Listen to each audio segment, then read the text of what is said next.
ವೀಕ್ಷಕರಿಗೆಲ್ಲ ನಮಸ್ಕಾರ. Welcome to my YouTube channel. ಇತ್ತೀಚೆಗೆ ಪ್ರಸಾರವನ್ನು ಆರಂಭಿಸಿರುವಂತಹ ಕರ್ಣ ಧಾರಾವಾಹಿ ಕರುನಾಡ ಮನಸ್ಸನ್ನು ಗೆದ್ದಿರುವಂತಹ ಕರ್ಣ ಅಂತಾನೆ ಹೇಳ್ಬೋದು. ಇನ್ನು ಜಿ ಕನ್ನಡ ವಾಹಿನಿಯ ಕರ್ಣ ಧಾರಾವಾಹಿ TRP ರೇಟಿಂಗ್ನಲ್ಲಿ ಅಗ್ರಸ್ಥಾನ ಪಡೆದುಕೊಂಡಿದೆ. ಕಿರಣ್ ರಾಜ್, ಭವ್ಯಗೌಡ ಮತ್ತು ನಮ್ರತಾ ಗೌಡ ಅವರ ಅಭಿನಯ ಈ ಯಶಸ್ಸಿಗೆ ಕಾರಣ. ಈ ಧಾರಾವಾಹಿಯಲ್ಲಿ ಹಾಡು ಹಾಗೂ ಫೈಟ್ಗಳು ಕೂಡ ಇದ್ದು ವಿಶೇಷ ಎನಿಸಿಕೊಂಡಿದೆ. ಜಿ ಕನ್ನಡದಲ್ಲಿ ಹೊಸದಾಗಿ ಆರಂಭ ಆದ ಕರ್ಣ ಧಾರಾವಾಹಿಯನ್ನು ಜನರು ಮೆಚ್ಚಿಕೊಂಡಿದ್ದಾರೆ. ಕಿರಣ್ ರಾಜ್, ಭವ್ಯಗೌಡ ಹಾಗೂ ನಮ್ರತಾ ಗೌಡ ಅವರು ಈ ಧಾರಾವಾಹಿಯಲ್ಲಿ ಮುಖ್ಯ ಭೂಮಿಕೆಯಲ್ಲಿ ನಿರ್ವಹಿಸ್ತಾ ಇದ್ದಾರೆ. ಈ ಧಾರಾವಾಹಿ ಈಗ TRPಯಲ್ಲಿ ಪ್ರಥಮ ಸ್ಥಾನ ಪಡೆದಿದೆ.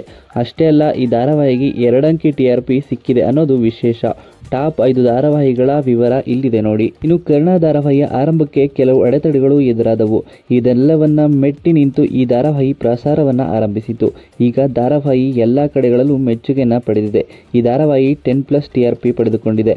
ಈ ಮೂಲಕ ಪ್ರಸಾರ ಆರಂಭಿಸಿದ 2ನೇ ವಾರವೂ ಕೂಡ ಧಾರಾವಾಹಿ ತನ್ನ ಪಾರುಪತ್ಯವನ್ನು ಸಾಧಿಸಿದೆ. ಇದು ತಂಡದ ಖುಷಿಯನ್ನೇ ಹೆಚ್ಚಿಸಿದೆ ಅಂತಾನೆ ಹೇಳ್ಬೋದು. ಹೊಸ ಧಾರಾವಾಹಿಯಾದ ಕಾರಣ ಆರಂಭದಲ್ಲಿ ಒಳ್ಳೆಯ TRP ಬರುತ್ತದೆ. ಆದರೆ ಅದನ್ನು ಮುಂದಿನ ದಿನಗಳಲ್ಲಿ ಕಾಪಾಡಿಕೊಂಡು ಹೋಗೋದು ದೊಡ್ಡ ಚಾಲೆಂಜ್ ಆಗಿರುತ್ತೆ. ಆ ಚಾಲೆಂಜ್ನ ಕರ್ಣ ಧಾರಾವಾಹಿ ತಂಡ ಹೇಗೆ ನಿಭಾಯಿಸುತ್ತೆ ಅನ್ನೋದು ಮುಖ್ಯವಾಗಿರುತ್ತದೆ. ಇನ್ನು ಮೊದಲನೇ ಸ್ಥಾನದಲ್ಲಿ ಕರ್ಣ ಇದ್ದರೆ 2ನೇ ಸ್ಥಾನದಲ್ಲಿ ಅಣ್ಣಯ್ಯ ಧಾರಾವಾಹಿ ಇದೆ.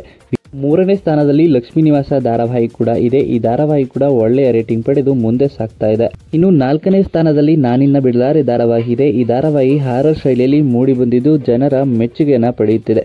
ಇನ್ನು 5ನೇ ಸ್ಥಾನದಲ್ಲಿ ಅಮೃತಧಾರೆ ಧಾರಾವಾಹಿ ಇದೆ. ಈ ಧಾರಾವಾಹಿ ಇತ್ತೀಚೆಗೆ ಸಾಕಷ್ಟು ಟ್ವಿಸ್ಟ್ಗಳನ್ನು ಪಡೆದು ಸಾಗ್ತಾ ಇದೆ. ಟಾಪ್ 5ರಲ್ಲಿ ಧಾರಾವಾಹಿಗಳು ಜಿ ಕನ್ನಡವೇ ಅನ್ನೋದು ವಿಶೇಷವಾಗಿರುವಂಥದ್ದು. ಇನ್ನು ಈ ವಿಡಿಯೋ ನಿಮ್ಗೆ ಇಷ್ಟ ಆಯಿತು ಅಂದರೆ ವಿಡಿಯೋಗೆ ಲೈಕ್ ಮಾಡಿ. ಕರ್ಣ ಧಾರಾವಾಹಿಯ ಇನ್ನಷ್ಟು ಹೆಚ್ಚಿನ ವಿಡಿಯೋಗಳಿಗಾಗಿ ನಮ್ಮ ಚಾನಲ್ಗೆ ಸಬ್ಸ್ಕ್ರೈಬ್ ಮಾಡಿ. ಹಾಗೆಯೇ ಕರ್ಣ ಧಾರಾವಾಹಿಯಲ್ಲಿ ಕರ್ಣನಿಗೆ ನಿತ್ಯ ಅಥವಾ ನಿಧಿ ಇಬ್ಬರಲ್ಲಿ ಯಾರು ಜೋಡಿಯಾಗಬೇಕು ಅಂತ ನಿಮ್ಮ ಅನಿಸಿಕೆಯನ್ನು ಕಮೆಂಟ್ ಮೂಲಕ ಕಮೆಂಟ್ ಮಾಡಿ.